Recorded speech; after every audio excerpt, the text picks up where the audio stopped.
Well, while we're celebrating our 50th episode today, there's another celebration going on over at the ABC. The Weekly with Charlie Pickering is clocking up 100 episodes this week, and the man himself joins me now. Hello, Charlie. Welcome to the Ben, Rob and Robbo Show.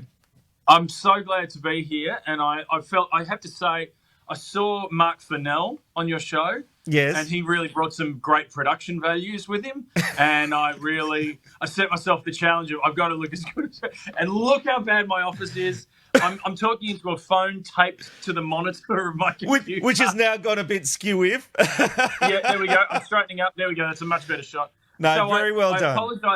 I apologise for the production values, but congratulations on your 50th episode as well. It's a big week for TV milestones. I tell you what, and internet milestones as well. We've survived 50 episodes on the internet where no one can stop us, basically, mate. But seriously, congratulations on 100 episodes of The Weekly. To have a show still going after 5 years and hitting 100 episodes, it really is quite impressive in the TV industry. Was there ever a time in the early years where you felt the show wasn't working?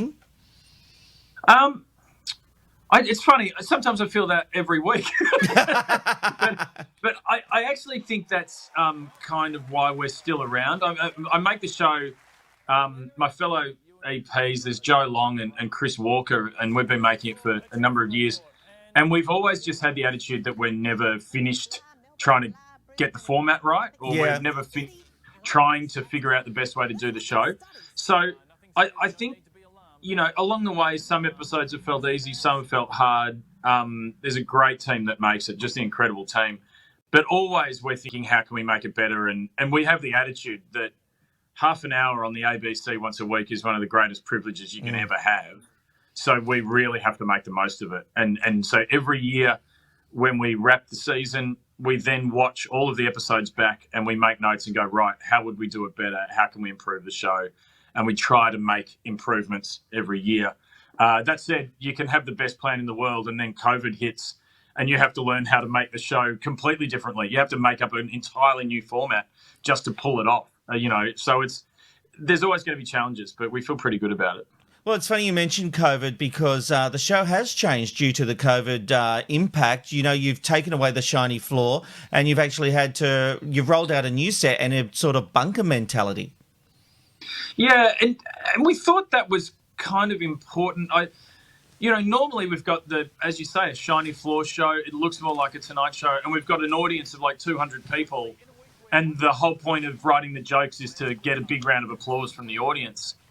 And the second you take that audience away, you have to approach everything differently. So this season, I think I've got different types of jokes because I'm not going to get an applause ever at the moment because there's no audience.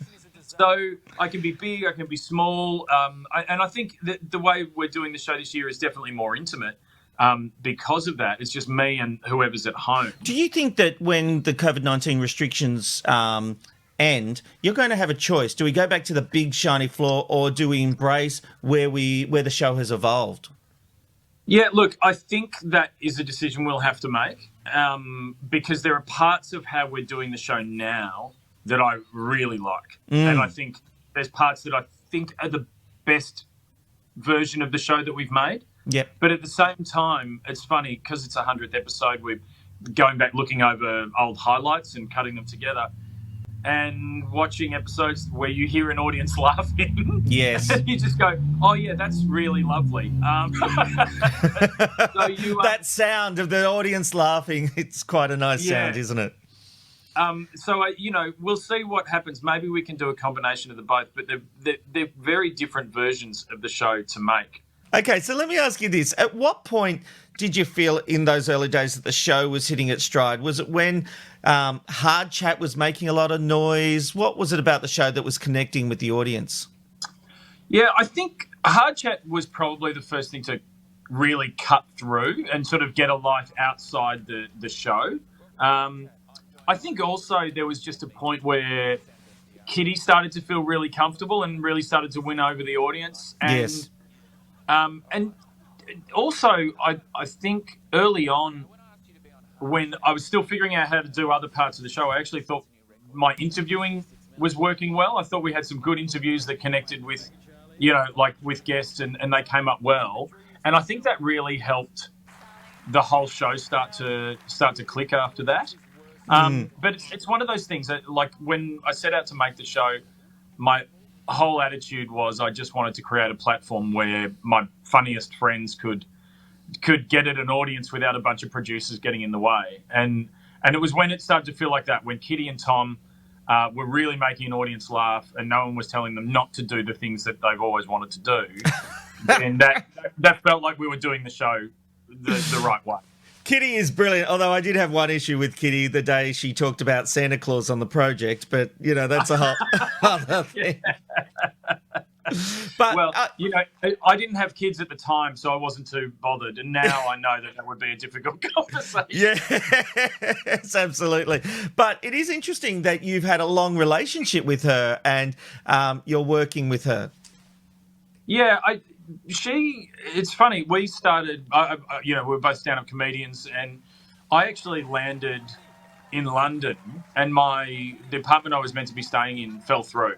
And I went there to do a year on the circuit in London. And I called her out of the blue, having landed in London. And she was like, come to my place, you can stay. And she put me up for a few weeks. She bought me a map of London. This is before anyone had maps on their phones. She taught me how to catch the tube. And she was so helpful, and just had my back when I really needed someone. And we've been just such good friends ever since. We've done a lot of touring together, always just made each other laugh. And I've just always thought she is probably, she's probably one of the top 3 funniest comedians in the country. If you haven't seen her do stand-up, go and see her do stand-up. She's unbelievably good. And you can see the chemistry between you two anytime you're on set together. You've done a lot of things over the years, but I think really, was it talking about your generation where you really came into prominence within this country? Was that the point people started to recognise you down the street? Yeah, it was. And more than you know, so we recorded the first 2 episodes talking about your generation, and I had booked a bunch of stand-up gigs in Auckland, and I couldn't break that commitment, so I had to shoot 2 episodes, go and do 5 nights of stand-up, and then fly back to shoot the rest of the first season. And I was actually in New Zealand for the night that the show went to air in Australia. Oh, yes. And I flew back the morning after. So I landed in Melbourne at 8 o'clock the morning after the first episode of Your Generation went to air. I turned on my phone and my manager had texted me saying 1.6 million people had watched it. And I was like, what? And this is my first, I'd done a bit of cable stuff, but my first big TV gig. And then I got off the plane and I'm walking out through the airport and 3 people stopped me and said, oh, you were really funny last night on the show. And I was like, what has happened? It was literally overnight. And I mean, Your Gen was rating over 2 million an episode at one point, consistently. That was an insane time. It felt like I was in the Beatles.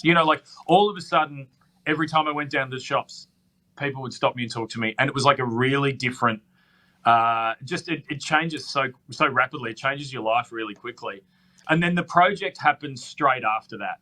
And so I had Your Gen, which was lots of people watching it. And then I was just forcing myself into people's living rooms 5 nights a week. And so after that, I felt, I don't know, that people would definitely be sick of me. Well, the project was a defining point for you because it took you into another sphere. It started as this young, hip, edgy thing, but progressed into this real alternative current affairs program, and you evolved as a host during that time. Yeah, and I was different in year 1 to how I was in year 2, and then changed into year 3. And the show, as you say, evolved over that time. I mean, the thing that I remember really clearly about that show was that Carrie and I weren't meant to host it. So, initially, Carrie had been she was working at Rove, and I was writing for Rove at the time. And so she got asked to read news headlines, and they were going to have 2 other hosts. And I'd been writing for Rove, and they asked me to come on as a correspondent once a week and joke about some news stories.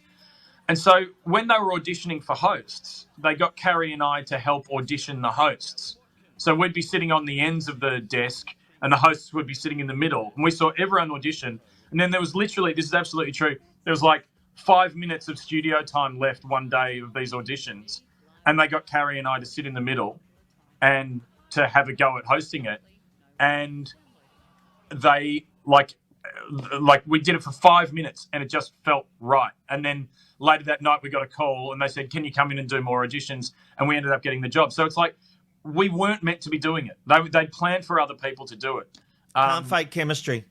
You can't at all. And working with Carrie was just a joy every day. It's like I love making the weekly, but one of the things that makes me sad is I don't get to go into work with Carrie every day. She was just a joy to work with.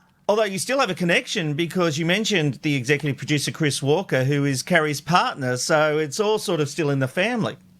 Absolutely. And Chris was a producer at The Project as well. But I've got to say, I think Chris probably sees me more than he sees Carrie. And I'm not sure, I'm not sure if that's good or bad for their relationship. But I will say that Chris and I are definitely like a married couple sometimes. I do get the TV relationship. Why did you walk away from The Project? You know, I got really comfortable there and I just had a realization that it was really secure, but I could blink and another 5 or 10 years would go past and I'd be doing the same job. Yeah. And I think if that had happened, I would wonder what else I could have done. And at my core, I'm a comedian. I always wanted to make a comedy show on TV. And The Project had comedic elements and it can be light and fun. But over time, it was definitely getting more newsy. And whilst I really enjoyed that side of the job, I was thinking, well, I'm getting further from being a comedian. Yeah. And I guess I always had that fear that if I stayed there too long, I'd become Ron Burgundy. And so I was like, well, I can't let that happen. And also it's like, I think an old lesson of TV that I learnt from the Working Dog guys. And I learned this as a kid watching everything that they did. And I remember that Frontline was like the most popular show on TV. Mm-hmm. And then at the end of, I think it was season 3, at the height of its popularity, they stopped making it. Yeah. And as a kid, I was angry. I wanted more Frontline. But then they did the panel, and it was like everyone was looking forward to the next thing that they did. And then as the panel was the most popular thing on TV, they stopped. And then they made Thank God You're Here. And everyone was looking forward to that. And I just think, you know, if you trust yourself, it can be pretty smart to maybe decide to leave on your own terms. Yeah. So that you can go on to something else. And if you trust yourself, you know, it may work out. But look, the weekly could have been a failure and then I probably would have been begging for my job back at Well, there are failures in TV. There are highs and lows, of course, and that is part of the roller coaster ride. One quick final question. So where will you be in 5 years' time, Charlie? Do you know, I don't know. I know that I'm enjoying the weekly, and and the fact that we've been able to evolve it this season, and we've got probably another evolution coming for the next season. As we figure out, like we said, how to get these two versions together. As long as it feels like a challenge, and there's always something new to try and a way to grow, I'm comfortable doing the weekly for now, and we'll see after that. I mean, there are other ideas, there's other shows, there's other things we want to make. We, at this stage, you know, budgets, you know, provided the budget exists, we've got another season of Tomorrow Tonight next year that we're going to be making. We were going to actually make it this year, but it turns out that our episode 1 of a hypothetical of a pandemic that ruins the world, the world already did that one. So we've got to come up with some new ideas. It's actually incredible that Chris and we were talking about episode 1 for the next season of Tomorrow Tonight, and we were literally, it'll be a super bug and antibiotics can't kill it, and that'll be what we're going to do. And then this happened. It's like, oh, this is even better than anything we wrote. That's Sometimes you can't beat real life. Mate, you are a legend, and I love what's on that board behind you. So this is your office. What are the big stories coming up? Is that a stick figure? Yeah, that's a stick figure. That was me trying to tell a graphics person a way that we could do some graphics for something. It's so insulting. It's so insulting what we offer graphics people. See this, make that look beautiful. And they do. They always do. The rest is just a list of some people around the world that we might talk to. But great. Over here and on this side, that's old Project Days there with Todd Sampson, Kerry, and Pete Hellier there. And Pete as well. Like, I really miss working with Pete. Yeah. Like, I'd love to be able to poach him over to the Weekly, but we'll see how we go. Well, he too is a friend of the Ben Robin Robbo show. He was one of our first guests, actually. He's a legend of a man, just lovely. Well, it seems like you work with some great people and a lot of friends within the industry, and that's really something to hold on to because it can be a bit of an industry sometimes. But you are one of the nice ones, Charlie Pickering. Congratulations on all your success and 100 episodes, Charlie. Congratulations. Thank you, and congrats on 50 episodes as well. Let's meet back here in like another 50 episodes time. We'll see how we're going. Sounds good. Right. Cheers. Thanks a lot. And don't forget, you can see the 100th episode of The Weekly tomorrow night at 8:30 on ABC and iView. It's the Ben, Rob and Robbo, Ben, Rob and Robbo Show. Ben, Rob and Robbo Show.